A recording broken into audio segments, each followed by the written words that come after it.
Olá, meu amigo, minha amiga. Estamos de volta com o nosso Portal do José, nesse final de domingão, num dia repleto de muita fumaça, muitos focos de incêndio e, sobretudo, muitas interrogações. E quando nós não temos respostas a essas interrogações, nós podemos ter um sentimento de impotência, sem saber o que fazer, como agir.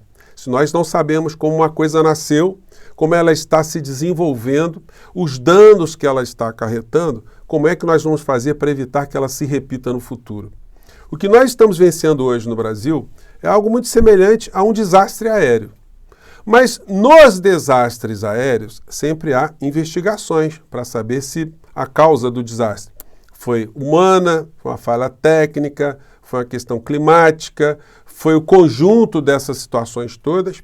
Aqui no Brasil nós estamos diante de um grande desastre que também tem uma série de fatores.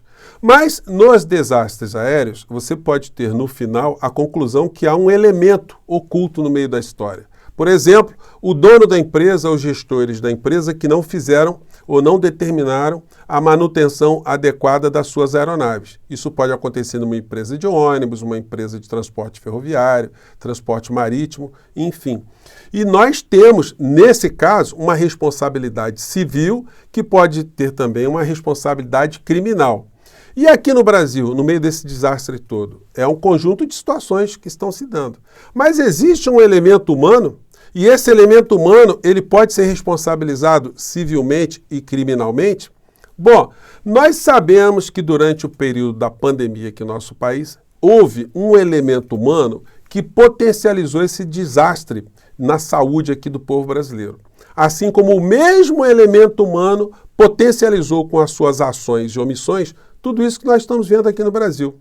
É necessário que o governo Lula crie ali uma série de setores com estudos jurídicos para se tomar algumas atitudes contra esse conjunto de criminosos que atuaram no governo anterior.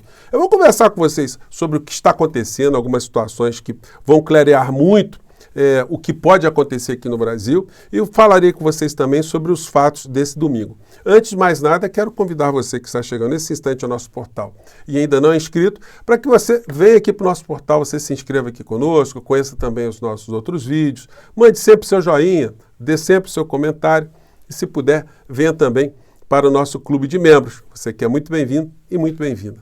Bom, gente, como eu faço todos os domingos, eu dei uma olhada em todos os jornais, né? E todos eles estão colocando com mais importância ou menor importância a questão ambiental aqui no Brasil. Todos eles. É uma questão que está mexendo com todos nós, né? Aqui no Rio de Janeiro, eu não lembro de ter respirado fumaça como nós estamos respirando aqui na cidade do Rio de Janeiro. É coisa incrível, né? E todos os jornais estão dando ênfase a esse fato. E o único, assim, grande jornal que não tocou nessa questão de uma forma mais central foi o Estado de São Paulo, que chama a atenção de um fato também que nós vamos ter que debater muito aqui no Brasil, que é essa anomalia aqui, né, envolvendo o Poder Judiciário. Se falou muito aí ultimamente, né, alguns anos atrás, de se fazer uma CPI lava-toga, mas mirando ali nos magistrados do Supremo Tribunal Federal. Quando o problema no Poder Judiciário aqui no nosso país é no Poder Judiciário inteiro. Porque esse tipo de situação aqui, gente, dessa manchete, tribunais pagam 4 bilhões e 500 milhões além do teto a juiz e desembargador. Isso é uma anomalia incrível. Eu sempre dando aula, sempre critiquei essa situação. Inclusive, quando eu estava na sala de professores com colegas que eram magistrados, eu levantava essa questão na boa. Gente, é uma iniquidade um magistrado ter 60 dias de férias aqui no Brasil e poder vender 30 dias de férias, ter feriados super prolongados, ter uma série de benesses que fazem com que os salários de muitos deles fiquem triplicado, quadruplicado, enfim. Tem magistrado que em determinado momento recebe R$1 milhão num mês, retroativos. Eles estão sempre encontrando normas que fazem com que os vencimentos sejam multiplicados. Isso tem que ser passado num raio-x aqui no Brasil, né? No México, semana agora que passou, foi aprovada lá no Congresso Nacional mexicano uma reforma total no Poder Judiciário. Aqui no Brasil, se pode fazer uma reforma no judiciário? Pode e deve ser feita. Mas a única questão aqui é que, no Brasil, o projeto de lei ou projeto de emenda constitucional, para valer, ele precisa partir do próprio Supremo Tribunal Federal. É uma iniciativa exclusiva. Os deputados e senadores não podem alterar porque seria interferência de um poder no outro. Então nós temos que pressionar os magistrados da Suprema Corte, os ministros da Suprema Corte, para colocar essa situação em discussão.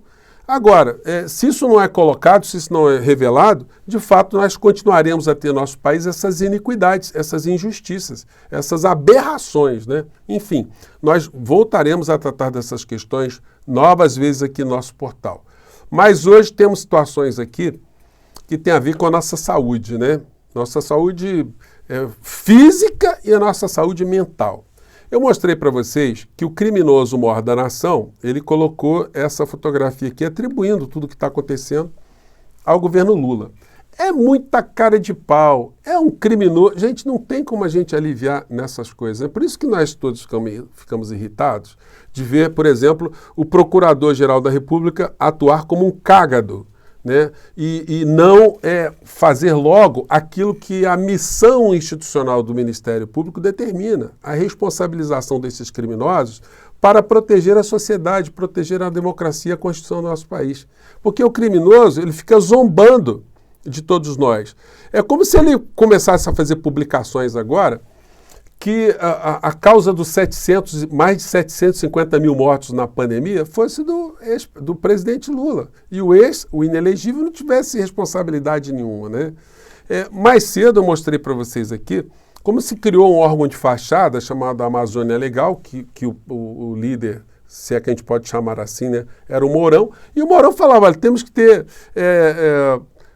concurso público para o IBAMA e o ICMBio. E por que concurso público, gente? Porque o concurso público já testava que havia uma carência, que o órgão ou os órgãos não estavam funcionando adequadamente, porque ao passar dos anos sofreu essa situação. No governo Temer não foi feito nenhum concurso público, então as instituições começaram a ficar desaparelhadas. Então, isso chegou até o conhecimento do criminoso maior da nação. E o criminoso maior da nação, eu mostrei para vocês mais cedo, uma fala dele, né? Deixa eu ver se eu pego aqui. Mas eu não coloquei a parte final aqui. Encontrei aqui no vídeo do meu amigo do Desmascarando, e aí eu quero compartilhar aqui com vocês para vocês verem como houve uma contaminação na sociedade brasileira a ponto das pessoas aplaudirem a sua própria desgraça. Vamos ver do que eu estou falando aqui. O inelegível dizendo que estava destruindo, em linhas gerais é isso, o IBAMA e o ICMBio, atrofiando essas instituições, e o povo aplaude no final. Observem só. Divulgamos mais de 5 mil normas regulamentadoras. Não abri concurso para IBAMA nem ICMBio. Quanto menos dessa gente por aí, melhor para todo mundo. Ou seja, fizemos o que foi possível.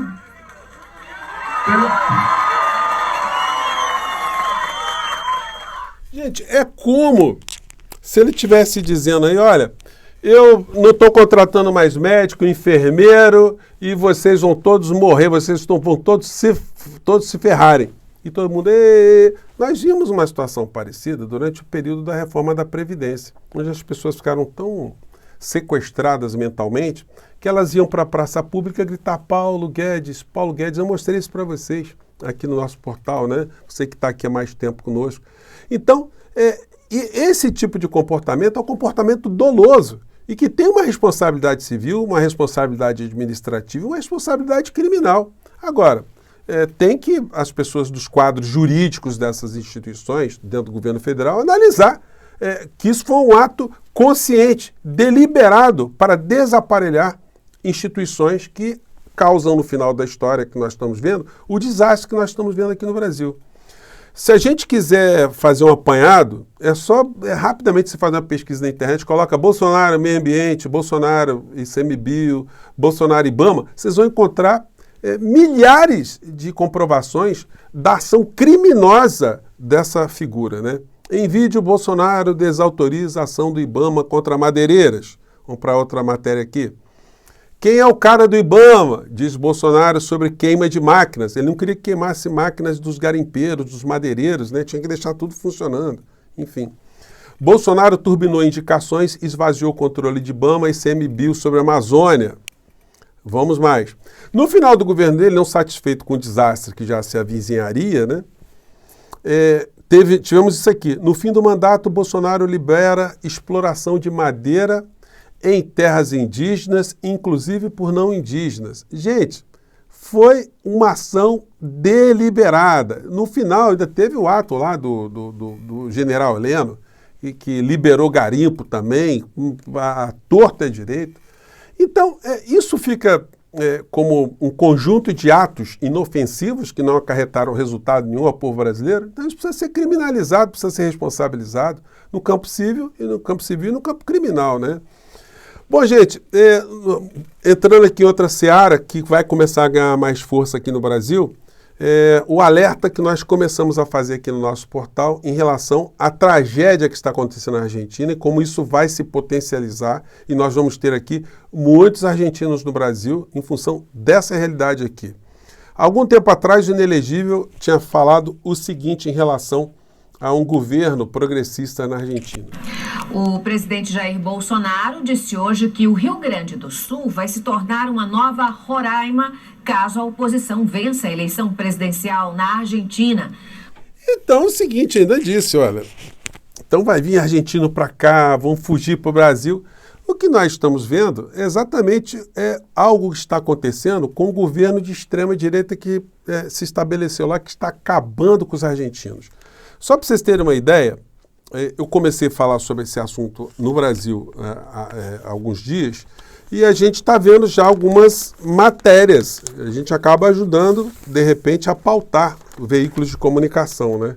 Hoje no Globo, no caderno de domingo, nós temos uma matéria dizendo que a crise está pegando a classe média em cheio na Argentina. Preços nas alturas assusta classe média na Argentina. A matéria diz aqui que os argentinos estão pagando muito mais caro nos tênis, nos objetos, em aparelhos eletrodomésticos, eletrônicos, do que os europeus e do que os estadunidenses. Viver na Argentina hoje, sendo classe média, é mais caro do que viver na Espanha, do que viver na França, do que viver na Inglaterra.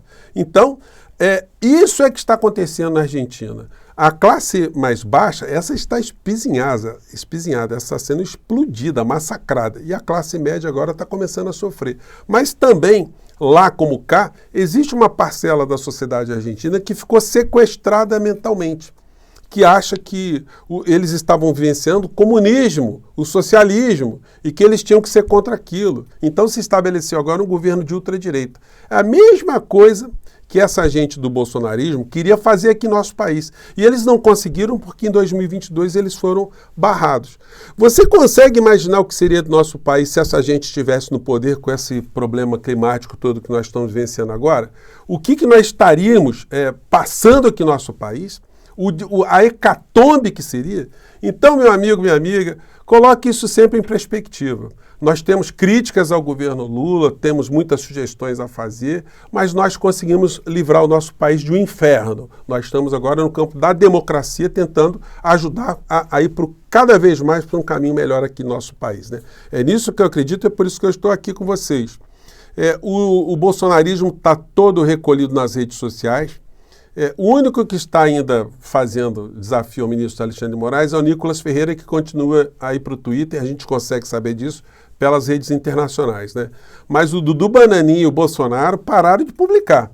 Não estão publicando nada, estão desde o começo da história aqui, o Dudu Bananinha disse que ia continuar e tal, mas olha, já parou, e quando vier o bloqueio do seu Nicolas, olha, quem avisa amigo tá? Então, que o Bolsonaro já não está publicando mais nada, enfim.